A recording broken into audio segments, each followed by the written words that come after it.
Please welcome Lawrence Edmondson, former Chief Technology Officer at Barbarian, Natalia Modanova, Founder and Chief Operating Officer at DressX, Gianna Valentina, Director of Partnerships Marketing at Spatial.io, and Claire Schalbrack, Managing Director and Partner at Dept, to the stage.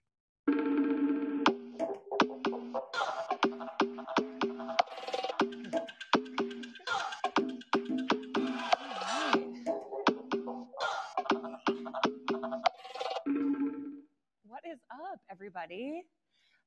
Thank you all for being here. We're so excited to be here. We're thrilled. We were jamming out to the chair-changing music backstage, so very jazzed. And I'm also really, really excited to dig into this topic with these amazing experts next to me. I'm Claire Schalbrack, Managing Director at Dept, a global tech and marketing agency. At Dept, our team is really, really fascinated and kind of obsessed with the blend of tech and marketing and what that means for brands. And every single day, we're helping our brand partners think about new ways to engage with customers and what that might mean today and in the future. And this week, it's been super inspiring for me and for my colleagues to be here and learn and listen to all the great conversations about creator marketing and the implications on brands and their strategies. So today we want to invite you to zoom out a little bit and expand our definition really of what a creator is and demystify some emerging tech that's in the headlines and give you all some really practical tips for how you can get involved and start to experiment in this space. So with that, I would love to introduce these wonderful people next to me and tell us briefly about yourself and describe your outlook on the future of social in a word. Sure. Hey, everyone. Lawrence Edmondson, former CTO at Barbarian, and now the CTO without a job. I've been a lifelong creator, and I believe that the role of technology should be to enable creativity and not get in the way of creativity. So if I were to describe the current state of social in one word, I would say predictable. Interesting perspective, but first of all, I introduce myself. Natalia Modanova, I'm a co-founder of DressX, which is your meta closet, your wardrobe of digital-only fashion. We believe that the future of social media will be very immersive and 3D, so that's why we already started creating the wardrobe for everyone. Cool. I'm Gianna Valentina. First of all, thank you all for being here with us. I know it's been a powerful couple of days, and we're kind of getting closer to lunch. I'm a growth and engagement strategist. I started in experiential production for over a decade, and then I moved into shopper marketing and brand development for the next decade. And now at Spatial, which is a 3D social platform, I help empower creators and brands to build their own gamified or experiential digital experiences. And I see the future as evolving in social media with new mediums that are quickly developing and becoming more accessible. So exciting. So as we talk, we wanted to just give you a little flavor of the type of work that we're going to be talking about today and inspire you a bit as we discuss. And Lawrence, we'd love to open up questions and start with you. So let's talk about your view of the current state of social. How can new tech improve the connection between brands and their customers? Yeah, interesting question. I think in the past 6 months or so, right, we've seen, the rise of like ChatGPT, right, with GPT-3 and now 4, and it's scary, in terms of what you're able to do with it. But I do think that for brands, something like GPT unlocks a world of possibilities, right? So if I were to sum it up, I think when I look at social, I think there are two things that come to mind for me. One, innovation, or sometimes the lack of innovation, right? We pretty much use social media the same way we've been using it for the past decade, right? So there's not a lot of net new features, net new ways to use it, sorry. There's a lot of new features, right? So these platforms release a lot of new features, but when's the last time they really innovated and did something net new, right? Thinking back, I think Be Real with their whole model, for me, that was like the last time something happened. Like, forget about like just dropping, a pebble in the water and causing ripples. Like they literally came in and just and threw a boulder in the water and massive waves, right? You look at how frequently TikTok innovates, right, versus Instagram, and it's night and day, right? TikTok will innovate. Just look at their blogs, right, and you'll see the things that they release. So I do think that there's innovation that needs to happen. I also think that automation is something that we haven't seen on social media at all. And what I mean by that is, if you look at Apple's iOS kit, for instance, right, you could add automation. So you could say, hey, I want to create an app that connects to Shazam, and I want to create an app that uses native functionality on iOS. These social media platforms don't integrate at all. There's no automation, right, at all outside of their own ecosystem. So I could hook my email to my calendar, but why can't I do that, for instance, if I'm looking for a hot pink suit that I need on social, why can't I just say, hey, Instagram, find me a hot pink suit that goes with these shoes. You do need a hot pink suit. Right, I actually do need one for a party in June. But I'm actually looking for it, and it's like, why can't I just use automation to help me with that, right? As opposed to just kind of predictably going, searching. Why can't I just hook tools into these platforms to make my life a little bit easier? So I think automation and innovation are two things that are needed. Yeah, super interesting. And I think on the note of sort of innovation, Gianna, for you, what's the opportunity for brands in Web3? I know it's been a hot topic, lots in the news, Meta, our friends over at Meta. So talk to us a little bit about that. Well, it's a really fascinating time, even when we think about social media. And a lot of us in this room have seen this landscape change over the last years, right? We went from, I don't know if anyone remembers AIM. I was a participant there on my message box. And then, we started to see that evolution of photos and posting your pictures. But then all of a sudden you can edit your pictures really easily. And you can start to create your own style and profile. And then we went into video. And it was long form video on YouTube. And then people became editors and they got better tools. And then we got short form video. And we're looking at this supernova TikTok as people are easily creating, with video now. But that's always changing. That's always changing, because I believe humans are best when they're creating and when they're sharing together. And that's the power of technology. It scales great ideas. It scales our voices. It allows us to participate in this global conversation, but that conversation's changing. And, we are now seeing how far, our short form video is going, but there's a new form of influencer coming now. And as we look at Gen Alpha and we look at Gen Z even now, most digitally native generations that we're seeing, they're growing up as digital builders. They're building in Roblox, building in Minecraft. I don't know about anyone else. I'm an aunt. I bought a lot of V-Bucks this, Christmas. And, these generations, they're creators, but they're creators with digital tools. And so for brands, this landscape of engagement is always changing, and we always have to have a more robust conversation. And this is the first time in history what we're seeing, that video game technology, which is very malleable. You can create robust games, digital activations, your own community clubhouses, express yourself with no physical limits. That sort of content is so attractive and also familiar to the next generations that we can use it for so many purposes. And so for brands, it's about how do we evolve our conversations of engagement and creativity, telling our narratives and our stories to be more familiar for these next audiences. And what I really believe is we're seeing the evolution of digital experiential, but we're also seeing the evolution of storytelling through gaming. And that landscape is creating a whole new crop of digital creators that brands can now start to evolve with. Yeah, so fun.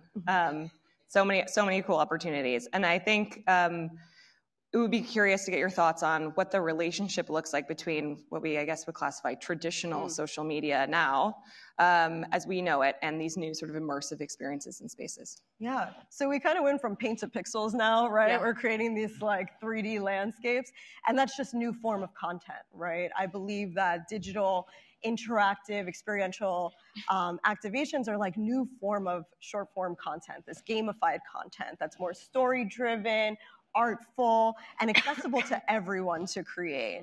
So I think that's just changing the way we have a new content category, and that's coming in the form of short form and accessible gaming creation. Yeah. Love that. Natalia, changing topics a bit, what are you seeing as the biggest opportunity for marketers in the augmented reality AR space in the coming years?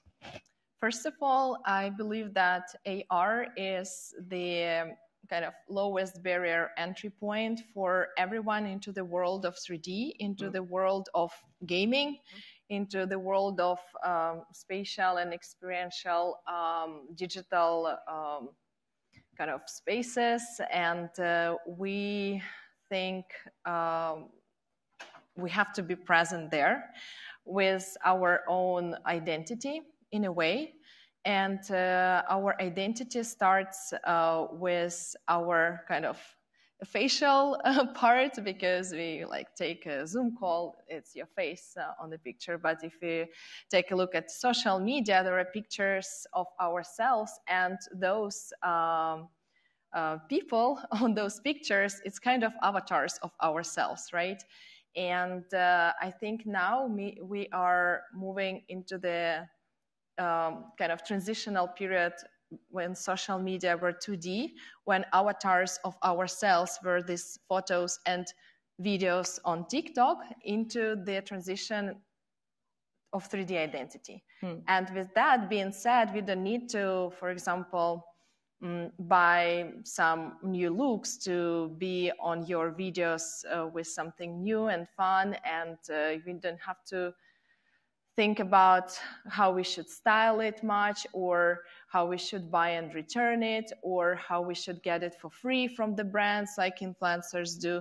Because with digital tools, we have an opportunity, and with 3D tools, we have an opportunity to scale up our identity without so much of a physical presence, without so much of a physical production, without so much of a physical waste. So it's a kind of scalability of our own identity and of our own presence in a digital world is important.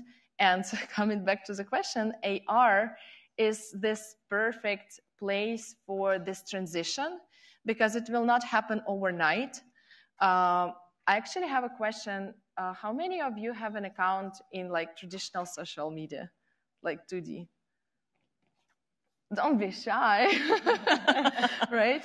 Okay, and now really don't be shy. Who has a 3D avatar of yourself? Can you raise your hand like really high? We see the ratio, right? We see the ratio, and AR is something that will help bring the first group into the second group, and that's a like very exciting tool that will also stay with all the developments of VR and the perfect 3D rendering and digital only spaces. But AR, I believe, will always be around, because it also helps to connect your physical presence and digital, and it will be blended together more and more. Yeah, it's a great bridge. I agree with you. And I think just practically for folks in the room who are working with brands, how can both fashion brands but also non-fashion brands jump into wearable AR? Yeah, great question. Because of course we focus on delivering your digital wardrobe with traditional fashion, and that's what people associate with. Like we see on the slides here is like H&M and like other like fashion brands, Dundas. However, it's another way to express yourself. So in a physical world, fashion is not just a tool to keep yourself warm. It's a visual language that we speak. That's why so many different communities, subcultures, use fashion as their communication to express their values, their interests, what they're standing for. And of course, in digital format, it's also a perfect tool to do that and to express your identity. So brands tell stories, and the story can be told through fashion as well. And one of the examples I want to bring in, because it's not only Palm Angels, or it's not only American Eagle, for whom we launched digital collections already, but it's also Coca-Cola, for example. And launching the new dream, it was a Dream World campaign for this new flavor, new identity, etc. It gives an opportunity to actually experience the brand and whatever brand wants to tell in a different way, which is very important, is more personal. Because when you try something on in AR, but even in real life, when something gets on the one picture with your face, with your body, with your reality, it becomes more personal. Yeah. You cannot get away from it. It's just a natural reaction. Mm-hmm. So that's a great tool to tell a story of your brand. Yeah, exciting. So just one more question for each of you. I'd love to get your responses before we open up for Q&A. So get your questions ready. So new and emerging tech and platforms, obviously they're in the news. We're talking about it, AI, ChatGPT, et cetera, et cetera. But it can be intimidating for brands and for agencies to jump into.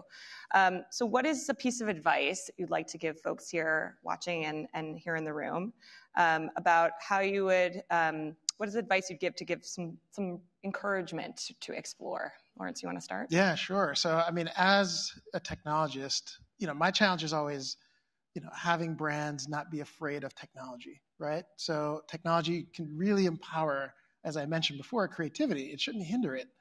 So one bit of advice I would give to brands is that you should really just, allocate 25% of your media spend or your budget, right? Or maybe even 20%, right? Start small, to innovation, to these, side projects, right? That you will not see a return on that investment immediately. So A, be prepared for that, because that's always the number one question, right? What's my ROI? How can I see that? Mm-hmm. You're not going to see it right now, but you will over time.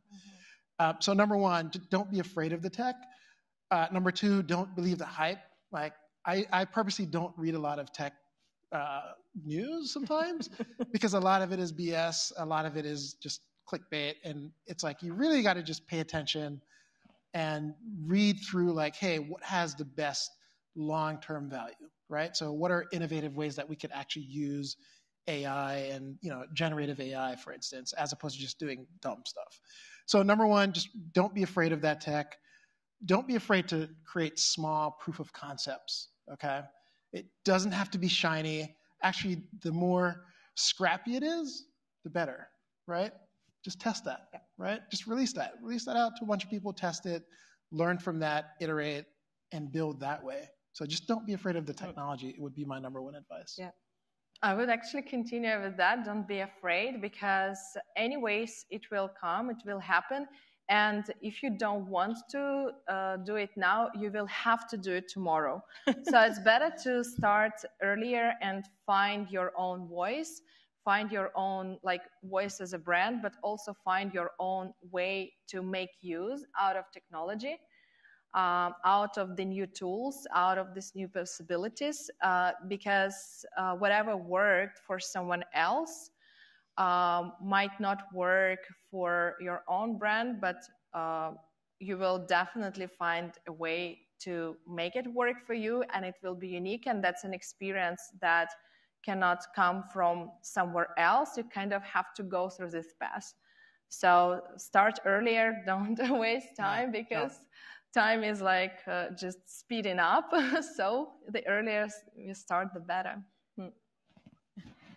Man, I really come from a place of empathy for anyone on the advertising, marketing, or brand side. I used to have to evaluate this technology and try to understand where's the new trends going, or where should I put our budget? Is this a risky campaign? Should we invest here? And I think, a real practical way of looking at it is just follow the data. It's very easy to see, there's 8 billion people in the world. Over 3 billion of them identify as gamers. I was reading a Deloitte study the other day where, they looked at Gen Z and how it's reshaping the gaming industry. And 87% of that demographic play some sort of gaming activity, on their smartphones, on consoles, on their computers. So it's very easy to make the connection and say, okay, I know this technology is valid. And in XR, there's so many layers you can participate, whether it's AR, you can do web-based things, you can do VR and such. But you can follow the data and start to pinpoint this trend is coming very soon, and the audiences are very engaged with it. And I think, as everyone said, it's worth placing your bets in testing and learning. On spatial, for instance, you can make these 3D worlds private or public. And you have agency standards and platforms that adhere to that so that you can start testing and learning and figuring out what your story is and how you'd like to engage with this new medium, but take your time. And don't feel like you're rushed, just like Lauren said in the hype. It's really important for you to get it right. And it's important that you feel safe in this space to create. Yeah. Absolutely. So we're going to turn it over for Q&A. We'd love to take questions from those in the room, and I see we have some virtual questions coming in. Does anyone have a question for these amazing folks? Hi, I have a question. My name is Shelby. I work at a moderation agency, and I wanted to follow up particularly with Gianna on her insights on Gen Alpha, but obviously open to everybody. What we're finding is that generation is getting harder and harder to moderate because they do have those tools to kind of identify filters or get around things like that, as well as they're essentially coming up with their own language. So we're having to learn that as we're going to figure out what they're saying and keep them safe from each other. And so I'm curious if you have insights or advice for brands or platforms on how to keep up with them and how our tech can keep up with their understanding. Yeah, I really appreciate that question because spatial is really a platform of values. Spatial's been around for over 7 years, and we were innovators in the XR space, starting in AR and virtual avatars and such. But we started as enterprise platform at first. And then in May of 2022, we came out of beta on our creator platform. And we really drilled in on values for our technology and the purpose of our technology. And we also started with an adult audience. So people on Spatial are over 18, and they feel responsible. They understand this landscape is evolving. They believe and build with us what they believe is the fabric of the 3D internet for future generations. And so for us, it was really important to not start with younger generations, to start with older generations who had the expertise and maturity to build this landscape and start to cultivate these experiences. For anyone jumping into this space, I think it's important for you to, one, craft your values and how you want to approach this audience. People come to Spatial and they're like, it's an art platform. I'm not gonna disrespect art, right? But just that simple principle helps them know how to show up to this technology. Traditionally in video games, people don't really have those guidelines. They don't know yet. They're jumping in and it's free and maybe they're getting a little rowdy. But when you start to build platforms that are built with leaders who are responsible for this technology and want to ensure that it's a safe space, I think we start to adopt new practices of etiquette. And I think every leader in the future of tech has to have that weight of responsibility as they build. Yeah. Does anyone have another question in the room? We do have a virtual question. I see one over here. Hi, good afternoon or morning. Sorry, my name's Tyler. I just have a question. Last year at this conference, we spoke pretty in depth about the future of Web3. And then this year, there really hasn't been that much discussion about it. And a lot of my time last year was looking into how my industry could delve into the Web3 space. What do you kind of see as the future of Web3 as we knew it last year moving forward, and anything else that might be on the horizon on that front? Yeah, I could start off on that. I'd love to get you guys' perspective as well. It goes back to what I was saying. Don't believe the hype, right? So coming out of, if you just look at what happened from COVID, right? A lot of things changed, right? And I think at the height of that, and you'll see all this in the news, obviously. At the height of that, crypto was huge, right? So NFT and Web3, it was all buzzy, metaverse. I can't tell you how many clients 6 months ago came to us asking for a metaverse idea, like every single one, right? But a lot of it was hype, right? They didn't really understand like what the value was out of this. So I think now that the market has kind of corrected itself, and now that we're actually seeing, things needing more value behind it, I think, looking at the technology hasn't gone away, right? Blockchain's still there. The Web3 technologies are still there. I would just encourage brands to look at how can we use the technology in a way that really adds value, right? Things like social commerce haven't gone away, right? It's just that live shopping, maybe in the US, we weren't really ready for it, right? But the tech is still there. A lot of it's sitting on the shelf, right?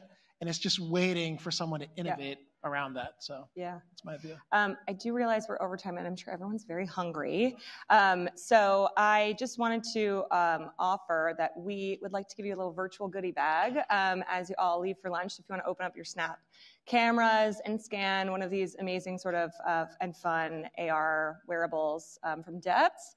And I just want to thank you all for being here and for my amazing panelists for joining me today, and hope you all have a great rest of your day.